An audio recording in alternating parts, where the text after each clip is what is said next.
தமிழக சட்டப்பேரவையில் நேற்று எதிர்க்கட்சித் தலைவர் மு க ஸ்டாலின் மற்றும் திமுக உறுப்பினர்களை தாக்கப்பட்டதற்கு காங்கிரஸ் கட்சி கடும் கண்டனம் தெரிவித்துள்ளது. ஸ்டாலின் உள்ளிட்டவர்களை தாக்கிய காவல்துறை அதிகாரிகள் மற்றும் காவலர்களை பதவி நீக்கம் செய்து நடவடிக்கை எடுக்க வேண்டும் என்று தமிழக காங்கிரஸ் கட்சி தலைவர் திருநாவுக்கரசர் வலியுறுத்தியுள்ளார்.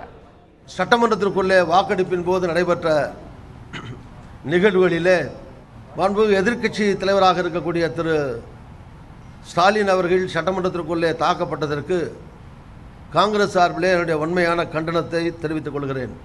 யார் திரு ஸ்டாலின் அவர்களையோ அங்கே இருந்த எதிர்க்கட்சி சட்டமன்ற உறுப்பினர்களையோ யார் தாக்கினார்களோ அடித்தார்களோ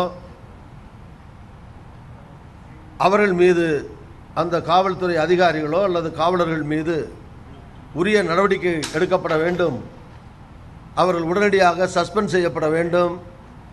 எதிர்க்கட்சி தலைவரை தாக்கியவர்களை, எதிர்க்கட்சி சட்டமன்ற உறுப்பினர்களை தாக்கி காயப்படுத்தியவர்களை உடனடியாக பதவி நீக்கம் செய்ய வேண்டும். அவர்கள் மீது உரிய நடவடிக்கை எடுக்க வேண்டும் என்று தமிழக காங்கிரஸ் சார்பிலே கேட்டுக்கொள்கிறேன்.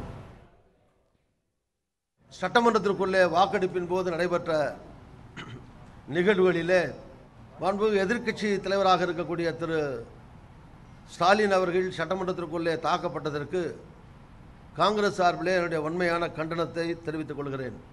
யார் திரு ஸ்டாலின் அவர்களையோ அங்கே இருந்த எதிர்க்கட்சி சட்டமன்ற உறுப்பினர்களையோ யார் தாக்கினார்களோ அடித்தார்களோ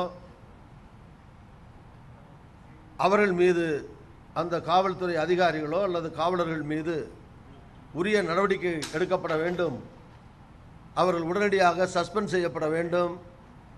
எதிர்க்கட்சி தலைவரை தாக்கியவர்களை, எதிர்க்கட்சி சட்டமன்ற உறுப்பினர்களை தாக்கி காயப்படுத்தியவர்களை உடனடியாக பதவி நீக்கம் செய்ய வேண்டும். அவர்கள் மீது உரிய நடவடிக்கை எடுக்க வேண்டும் என்று தமிழக காங்கிரஸ் சார்பிலே கேட்டுக்கொள்கிறேன்.